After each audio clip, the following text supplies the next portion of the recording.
Now, for a tailor to build a strong customer base, he or she needs to do the following and also know that a strong customer base is your survival and growth engine, right? So in this video, I'm going to break down some points, I think 10 of them, that we'll be sharing with you on how to build a strong customer base. So if this video sounds like what you want to learn, kindly stick around and watch to the very end. Now, the key points to build a strong customer base as a tailor. Number one is deliver top-notch quality. Make sure that you always deliver and you make sure that finishing is accurate, measurement is good, and everything about your clothes is very fine. Now, one satisfied client can bring you tens and hundreds more clients, right? So number two I have here is being consistent in whatever you're doing. Don't be excellent today and be poor in finishing tomorrow. Customers should trust that every outfit that comes from you will be of the same standard. You have to have a standard that you maintain and even improve in your subsequent jobs. Then effective communication is the third one. Listen carefully to what your clients want. You have to make sure that you grab the style, the neckline pattern, sleeve pattern, fabric hues, and everything they want to have. And also make sure you note the date of delivery, which is very, very important for you to have prompt delivery. Number four is offer unique style. Create a signature style that sets you apart. Example, it could be neat finishing, it could be how you iron, it could be extra touch, it could be advice on telling them how to manage or wear their outfit, washing tips and everything. Number five is build relationships, not just sales. You have to remember your customers' birthdays, anniversaries, special events. Even in some cases, you can even go and attend to these events. This will help to build relationships. Follow up after delivery and also make sure you ask them how the outfit is. It's called feedback. Now, these feedbacks will help you to improve on your craft in the future. Now, number six I have here is leverage on social media. Showcase your works on with high quality videos and photos. Use platforms like Instagram, TikTok, Facebook, and WhatsApp to reach a wider audience. You have to be posting behind the scenes, cutting processes, and some finishing processes you undergo to achieve any perfect outfit. This goes a long way to make them believe that you are really in the field and everything. Number seven we have here is referrals and word of mouth. Encourage happy clients to refer you. Offer small incentives. Example, discounts on next order if they bring a new customer or a new client. Number eight is flexible services. Ready to wear options for instant buyers. Bespoke/custom orders for those who want it, right? Now, this way you cover both urgent and luxury needs. You get fine. Number nine is professionalism. You have to keep your shop or tailoring space neat and welcoming. Make sure it's well painted, well and fixed. It must not really be, the aesthetics must not really be loud, but as simple as possible and as neat as possible, right? Now, you as a tailor as well, you need to dress well. Clients believe what they see, right? Stick to agreements, respect customers' time and fabric. Number 10 I have here is continuous learning and innovation. Now, you have to be updated with trends, modern senators, agbada, suits, female wears, everything, corporate wears. Upgrade your skills and introduce new styles that excite your client. So these I have just listed out now are what you could adopt to build your customer base. In summary, you have to have this point as summary of this video. Quality plus consistency plus relationships plus visibility equals to strong customer base. Now, if you have watched this video till this very point, you will believe with me that these points I laid are the few points you could use to build your strong customer base. Now, another point I want to add outside the conventional methods or points I have raised in this video is when you are sewing, there are what they call, how will I put it, body language, right? Body language. Now, when a customer comes to you to price, some of them will come with their different prices and ranges. And when they state their price they want to pay, don't give them a body language as if they are forcing you to sew for them, right? Someone can even make an offer that is outrageous because it's not up to what the standard is sew. You have to decline politely. You have to decline politely. Don't, throw them off. Don't quarrel them. Decline politely. Give them reasons that you are not sewing with that price. And another thing as well is the language, the urban language, when you are taking their measurements. There are some clients that will come, possibly must have had a stressful day, or they have not even taken their bath, or they were busy working, and maybe they are having body odor. While taking their measurements, make sure you are professional. Make sure you don't let them know that they are oozing or they have body odor.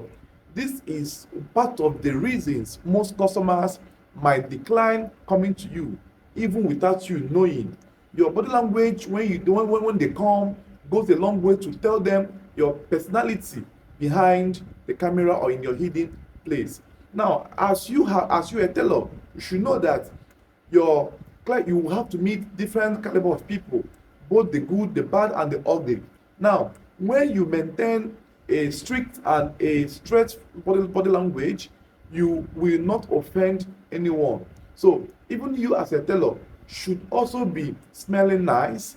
You should not be having mouth odor, armpit odor, or be wearing one type of clothes every day. As a tailor, even if you don't have money to sew clothes every day, you could sew 5 shirts and 3 trousers.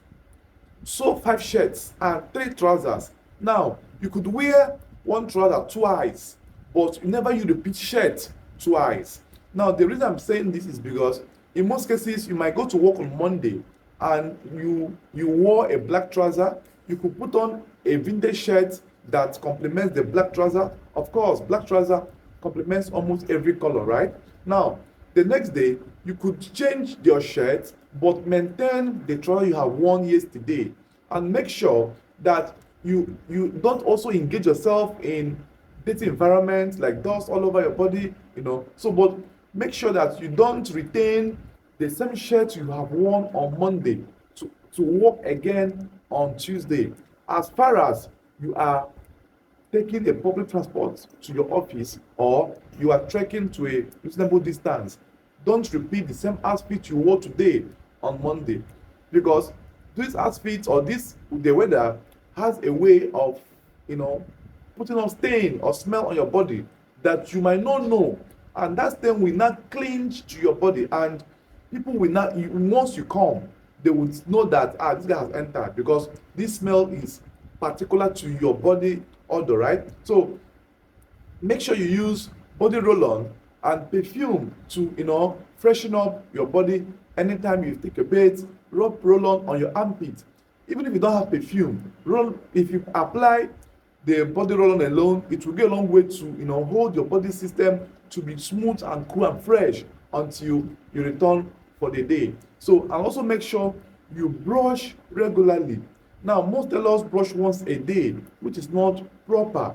You must be brushing twice daily, one in the morning and one at night. Now, when you brush at night, it has a way of removing some food particles that are hidden inside your teeth and everything in your mouth, and your teeth will be fresh at night. And make sure you brush after eating every night. Now, this is a routine that you must be keeping until it will get to a point where your mouth will hardly smell, even if you don't brush in the night or in the morning. Now, when you keep a healthy body routine, and also make sure you watch what you eat, don't be eating junks.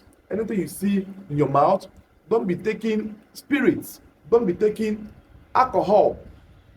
You might be taking once in a while, but let it not be a regular stuff you do, right? So these things are what can make you look fresh, look younger than your age. You know, you can meet anybody and take measurements, and the person will not have any um, reason to, downgrade you or to mark you down. And also be in mind that these people always prefer people that are neat, people that are smart, people that are intelligent. So even if you don't have money, please make out time, go to market, buy vintage fabrics, and if they are cheap enough, sew simple shirts. And also make sure that your shirts you are sewing is as good as the job you want to produce, because people will always people will always watch what you wear or what you are wearing before they will even give you a very big amount of job to produce. Now, in as much as you need a shirt, it is also a way to market yourself to random people that don't even know that you're a tailor. There was a day I wore a vintage shirt and a nice tailored navy blue trouser, and my palms. I was going out to get something. One guy asked me if I'm a designer. I said yeah. He said he has seen it from my dressing, that he loves the fitting of my shirt and especially on my trouser because of how fitted and how hanging the trouser is on my body. So this goes a long way to even make an impression of you. And when people know that you're a designer, they have this first assessing look.